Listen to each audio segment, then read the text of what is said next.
for each row. And the second one is you need to justify how technology can be used to facilitate whistleblowing and improve the effectiveness of whistleblowing system. So please refer to the lecture materials or additional materials that you might have or want to refer to outline this answer for question number 4. Okay, so please do it within 15 minutes or something.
This organization or corporation is ICANN.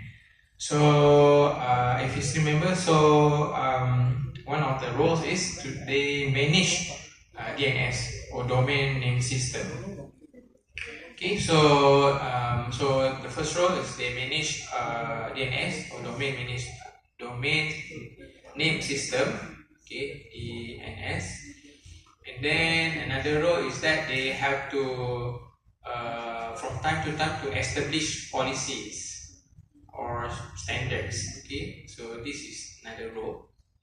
So another role is that they have to coordinate with other organizations, within globally or within a certain country. So if you can give all the roles, that would be good. But more importantly is that you have to elaborate.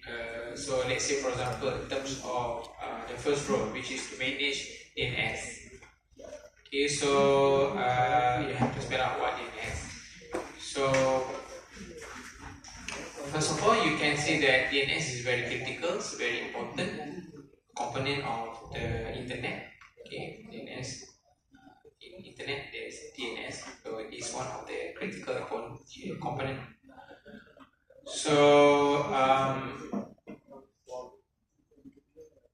So you can go deeper by saying that what is it for? When we have DNS, what is it for? So perhaps when you put this point, so you can say that DNS system really can translate human readable domain names, okay, such as google.com, tar.edu.ny, etc., into IP address. So by translating from a particular domain name into IP address, that enables a computer to understand what it is. Okay, so that's another point. So another point is that when we manage this DNS, okay, so actually this organization or ICANN helps to ensure that domain names are assigned and resolved correctly, and to prevent any issues such as domain hijacking and DNS based attacks. Okay, so when you have some sort of standard to set or manage DNS, is very important because you want to ensure that only the authorized, the one who register that sort of DNS can only use that DNS. And this is also to provide the hijacking, DNS hijacking, like one of the things that we discussed during the whole lecture. And I can also, in terms of managing DNS, they can also prevent DNS-based attack. So that is other things that you can elaborate.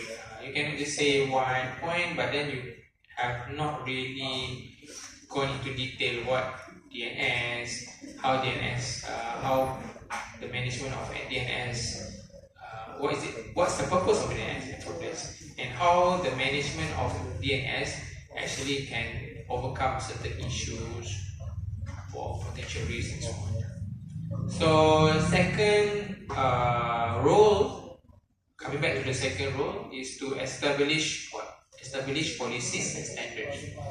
They have to revise or review their standards from time to time. So in this context, so ICANN develops policies and standards for domain name registration and operation. So they have certain standard rules or guidelines, policies in order to determine or to register names and how to operate it.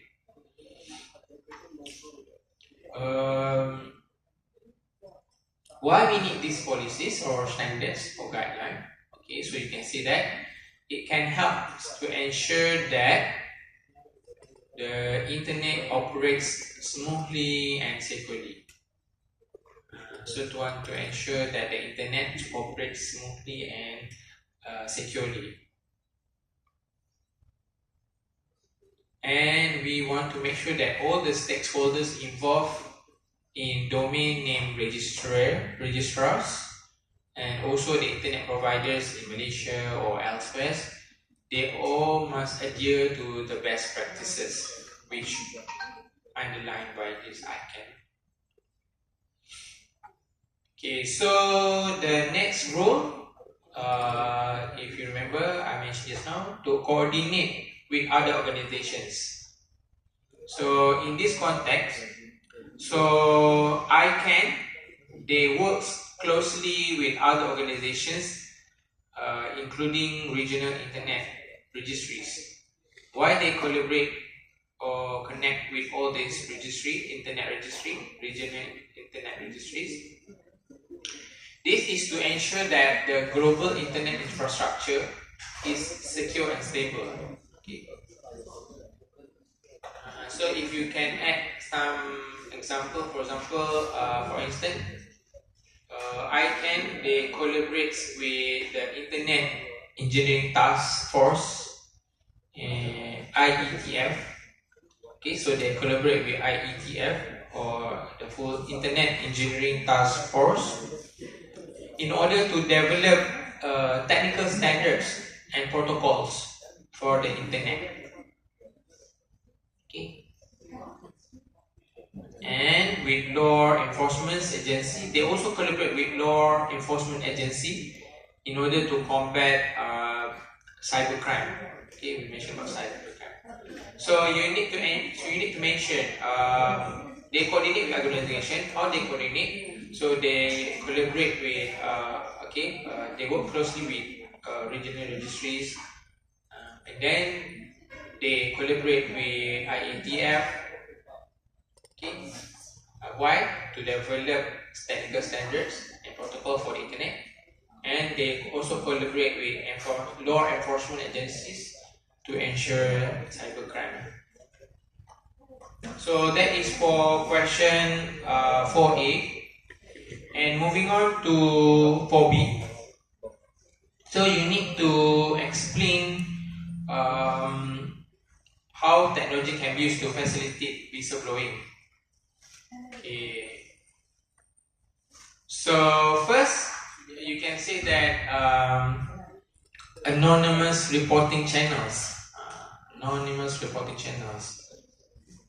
So in this context, so technology can provide whistleblowers with anonymous reporting channels. So this allows them to report wrongdoing without fear or retaliation, because it's anonymous, no one knows who. So you can report it secretly. And then these channels can be implemented through secure communication platforms or online reporting systems. So the bottom line is to enable whistleblowers to report incident anonymously. Then an incident in your company, organization, so you can use this platform, secure communication platform or online reporting system, to report that incident, and at the same time to safeguard the one who reported. Okay. And then secondly, you can say that technology is also can be used to secure data storage.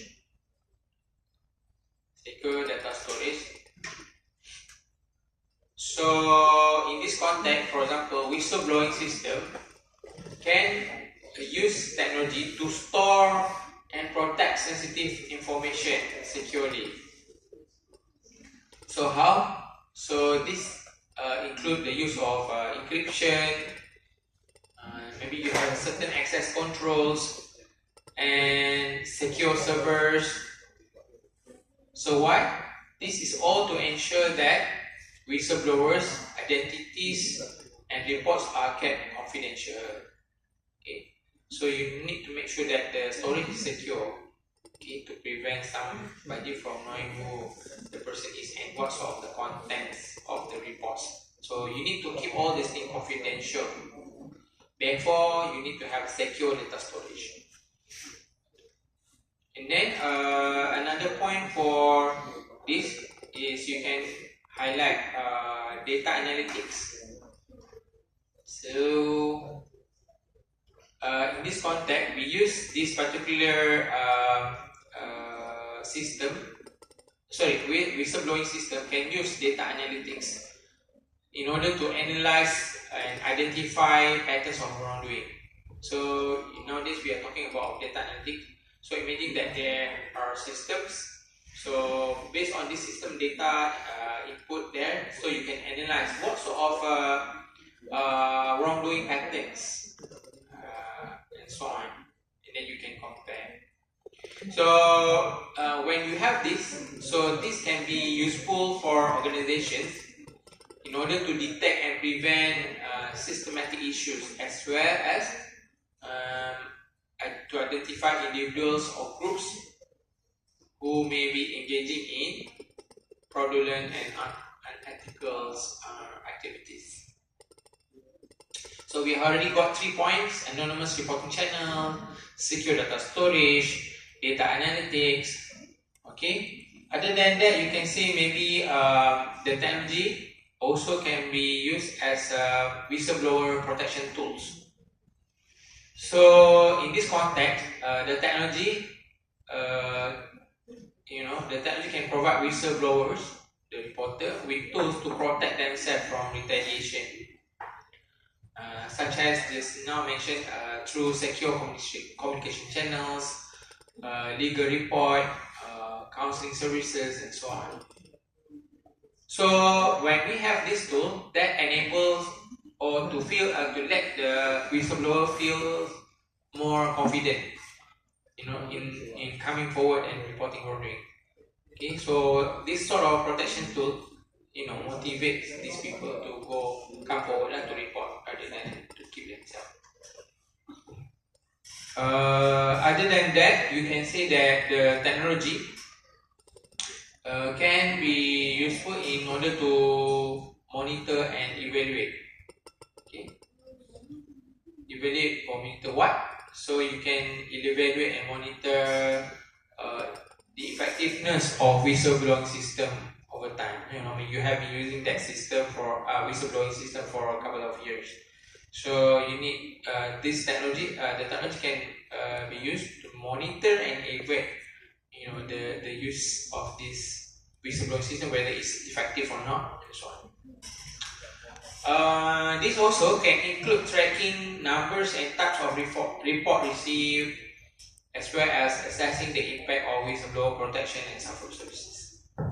So those are the points or ideas in order to answer question 4B.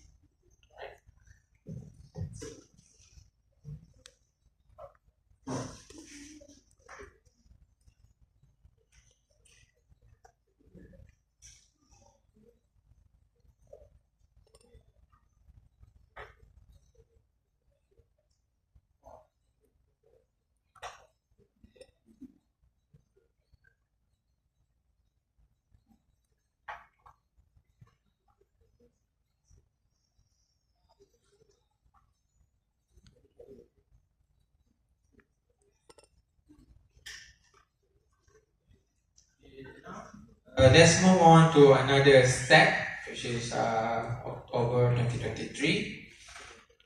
Okay, so please try to answer question 1 in 15 minutes. Not answer it, I mean outline it. Imagine that you have to answer this question, what would you put? And then compare with what I'm going to share. So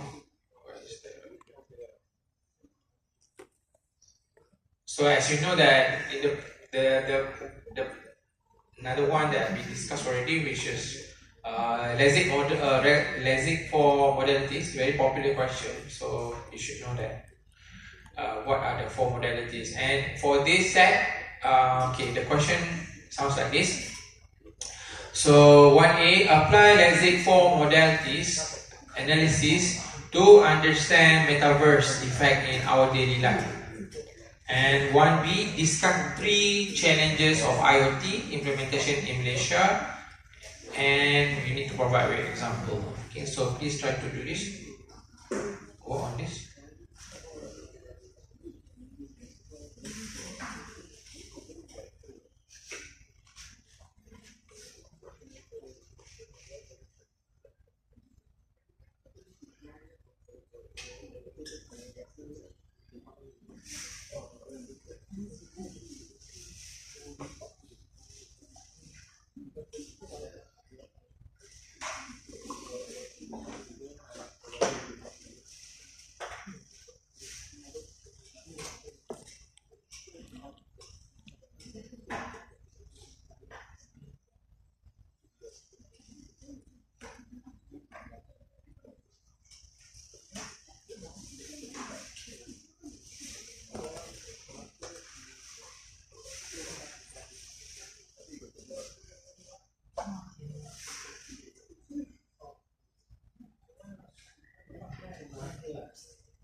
how they are, how they interact in that world, metaverse world, and so on. So for this one, so you can say that governments and related organizations therefore must find ways to protect individual rights. The users when they enter this such metaverse world, and at the same time while fostering innovation and freedom of expression in the virtual space or virtual metaverse world. Means that government organizations should encourage us to work on this metaverse, but at the same time they have to make sure there are some sort of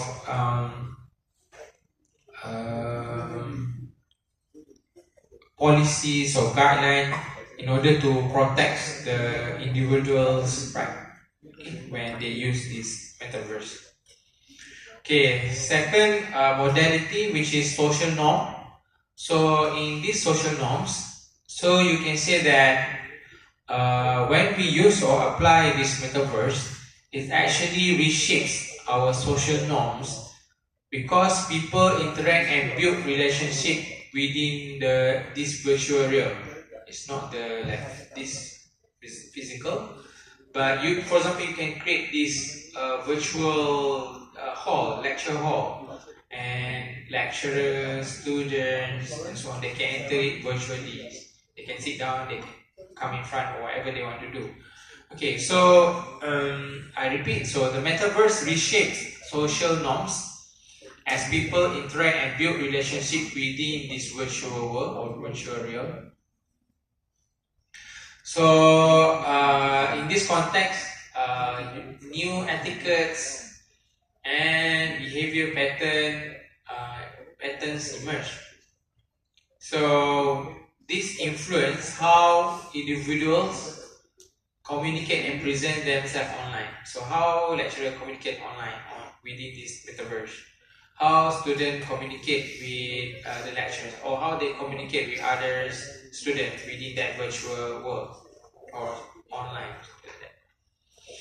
So questions about virtual identity and maybe the blurring of real and virtual life arise. So this prompt discussion on appropriate conduct and how it impacts on social relationship. Because when we talk about metaverse, so you have like avatar or something like that. So how this actually will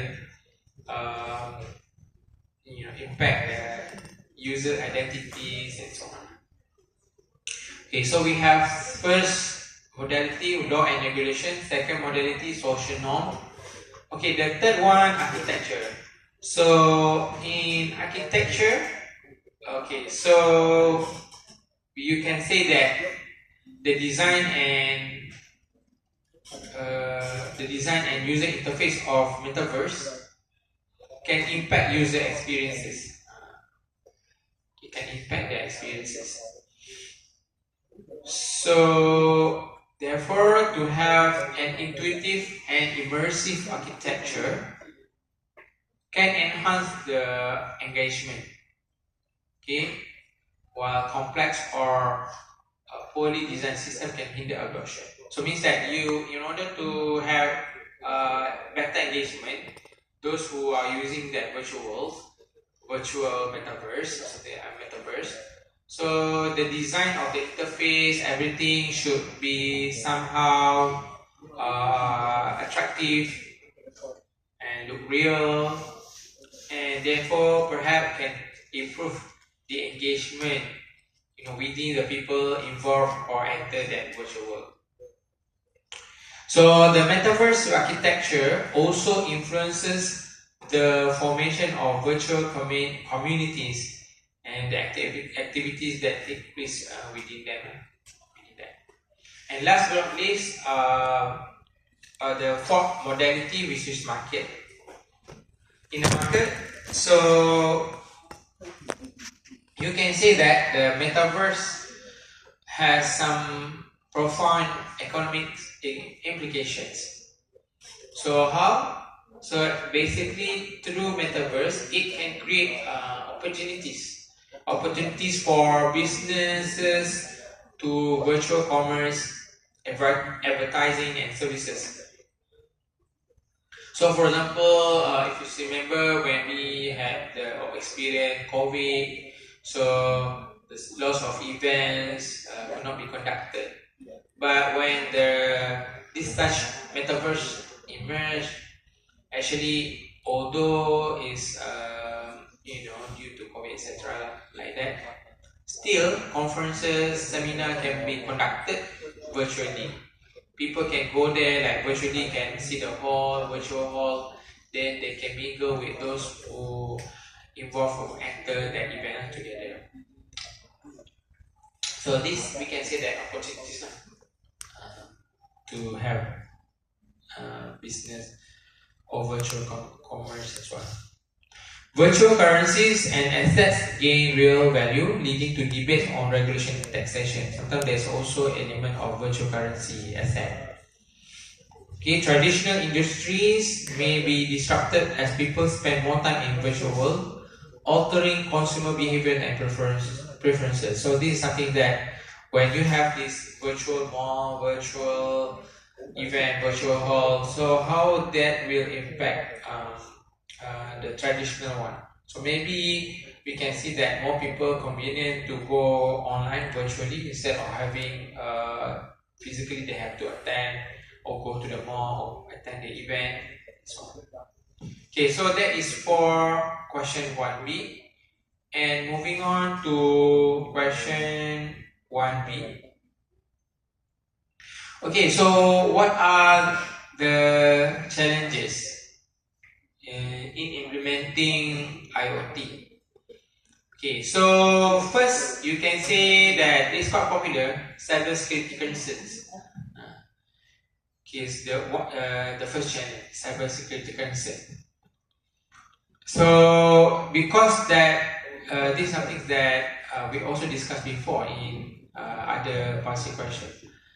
When we talk about IoT, we are talking about all the machine, devices, equipment, they are all connected. Of course, the backbone is the internet. So let's say if someone can penetrate to a particular device or machine, there's a risk that they can interrupt the whole system or other system attached or connected to that device. So to recap, when the increasing numbers of connected devices in IoT system, so the risk of cyber attacks and data breaches become a significant concern. Okay, securing a vast network of devices with certain levels of security can be complex or difficult or challenging. So a successful cyber attack on critical infrastructure or sensitive data therefore can have very severe consequences. So in this question you also notice that they have put instruction to have example. So for this first challenge, so you can say one example. Okay, so let's say a city in Malaysia deploys IoT enabled smart traffic lights in order to improve traffic flow and also reduce congestion, traffic jam and so on. However, if these devices are not adequately secure, malicious actors could manipulate the traffic signal. So if let's say you have not quite secured that system and there's what we call that hackers maybe can attack that system, then they can manipulate all the signal and that will cause chaos on the road and even leading to the bad incident. Okay, so that is an example for cyber security challenge or concern in adopting or implementing IoT. Okay, second challenge, so you can say is in terms of interoperability and standardization. Interoperability is quite popular, issue or challenge. Even one of my PhD also talking about this. Okay, so the interoperability and standardization challenge.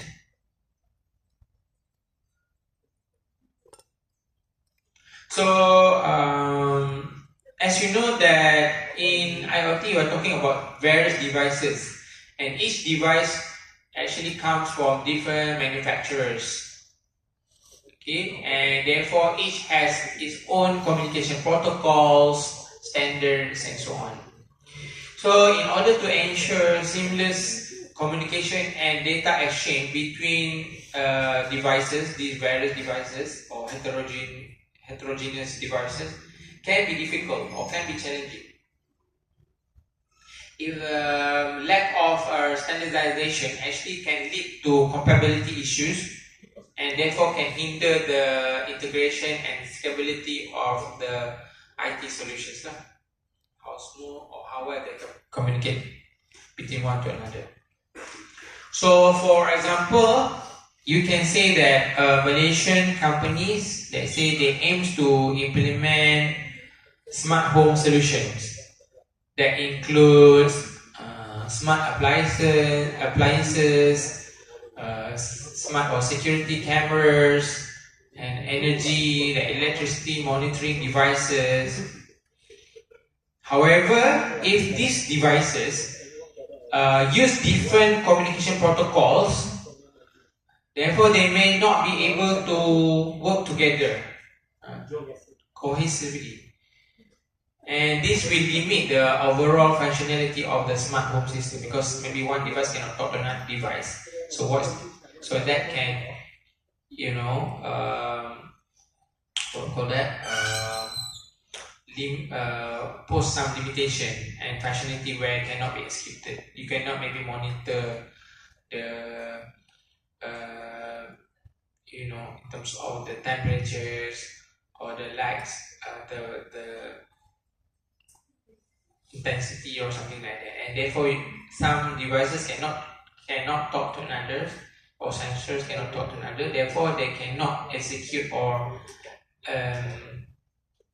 measure or determine the right degree of light or temperature to be set in your house, for example. Okay, so that is the example. And another challenge in IoT is that in terms of privacy and data protection. So what you can elaborate in this challenge?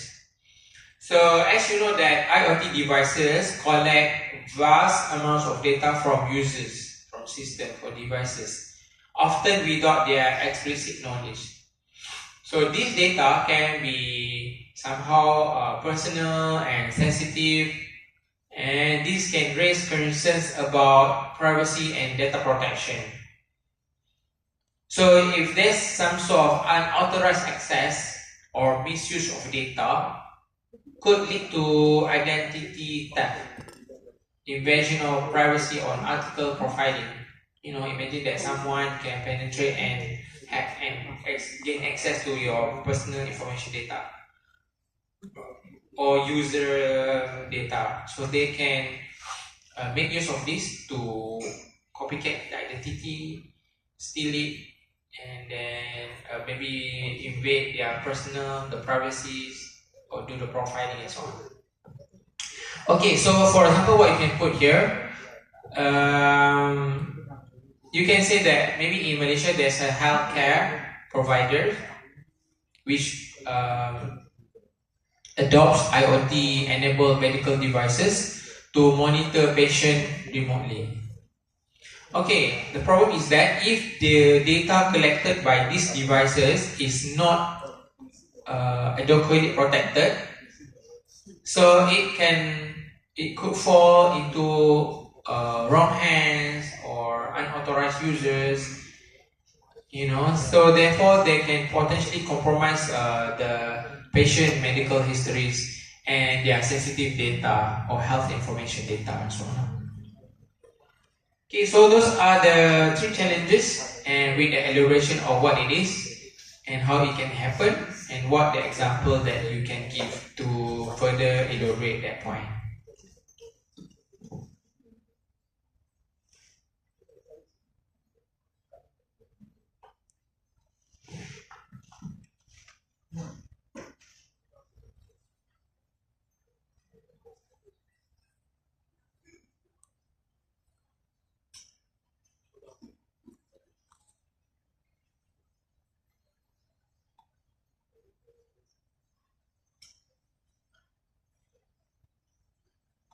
So I think the last one for today, maybe you can try question number 2, A and B. Okay, 2A, analyze and present examples from Malaysia of both vertical and horizontal integrations that have arisen due to the emergence and conversion of the internet. 2B, discuss 3 adverse impacts of digital entertainment technology on young adults. Okay, so please outline the answer for question 2A and 2B within 15 minutes or so, and we discuss together.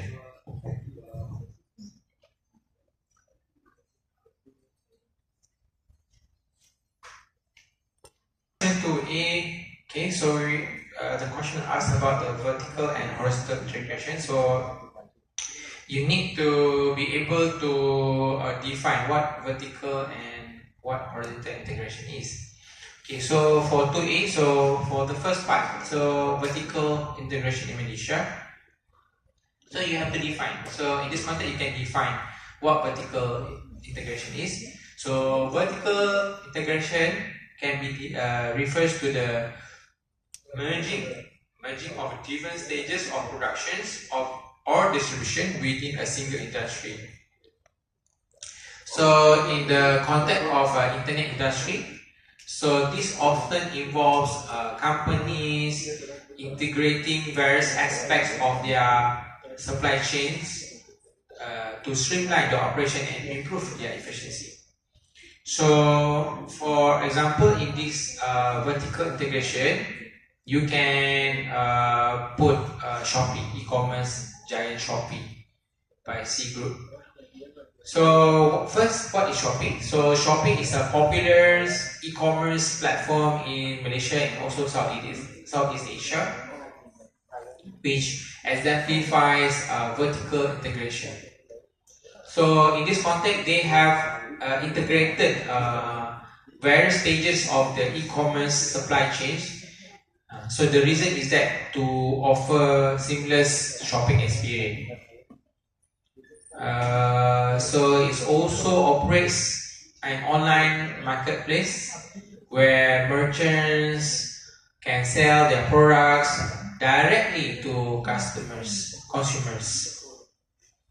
At the same time, in this context, since they have implemented vertical integration, so Shopee has its own logistics arm. They also have Shopee Express, so which handles the delivery of products on the platform.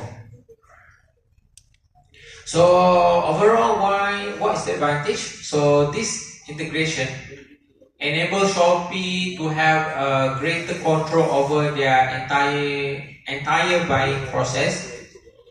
From product listing until order fulfillment and the delivery.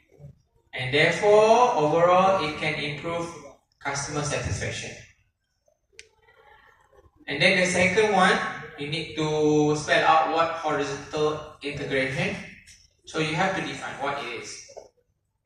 So in horizontal integrations, so it involves the acquisitions or merger of companies operating at the same level of the supply chain or within the same industry, whether in the same line or within the same industry, supply chain line or same industry. So the internet has enabled horizontal integration by offering or providing a platform for companies to expand their market reach and to consolidate their offerings.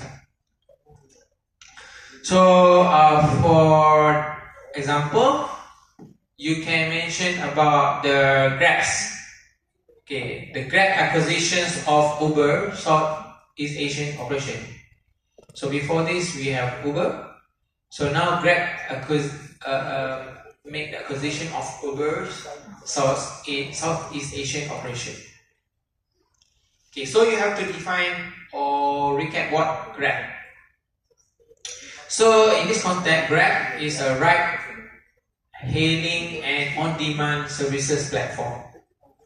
Okay, they have acquired Uber's Southeast Asian operation in 2018. In this acquisition, this horizontal acquisition integration, because both companies were operating in the same industry and they also provide the same services. So therefore we define it as horizontal.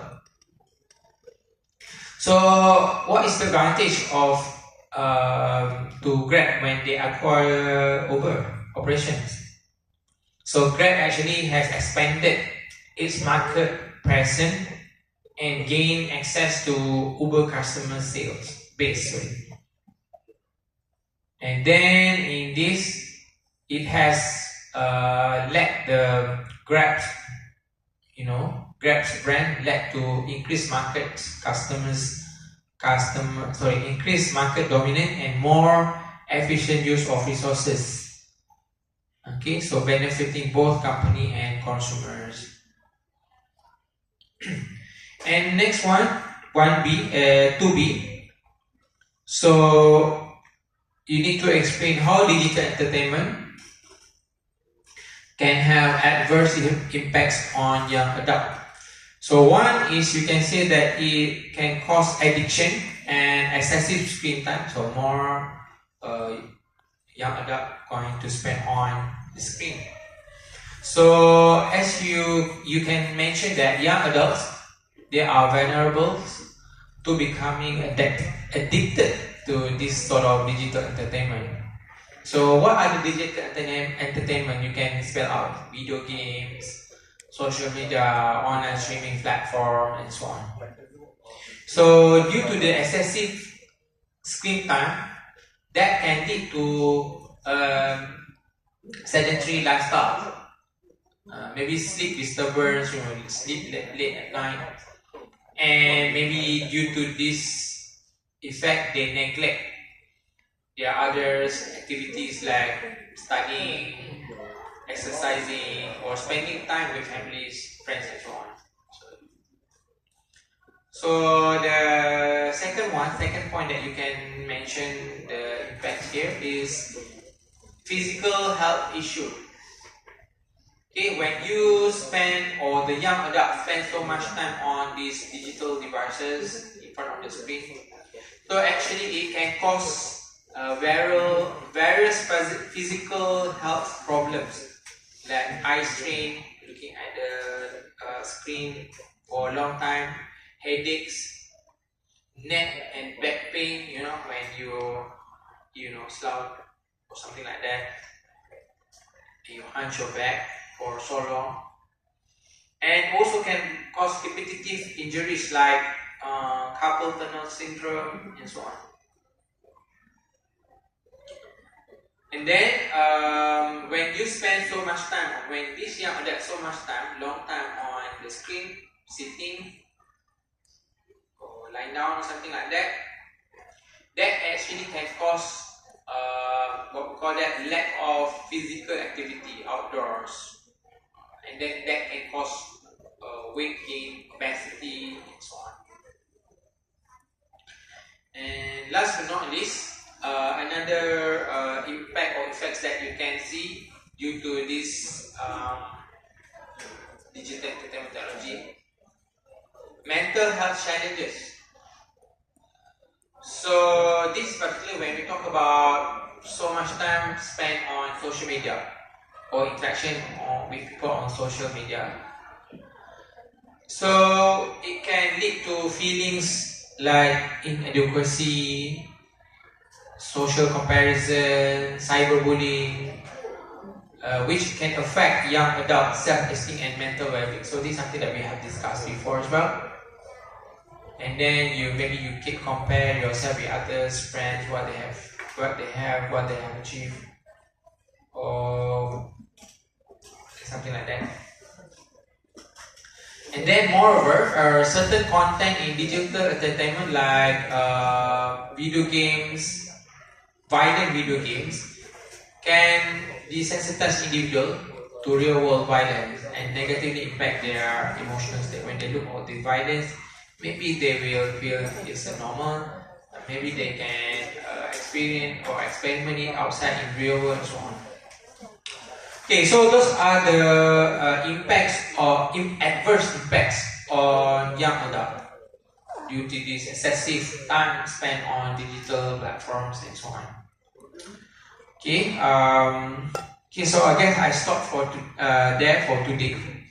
Inshallah, we are going to continue question 3 and 4 next week. So keep revising your materials. And I hope that you have benefited some from this past year exam question. So till then, thank you so much for coming, and please take care of yourself. Have a good lunch, rest.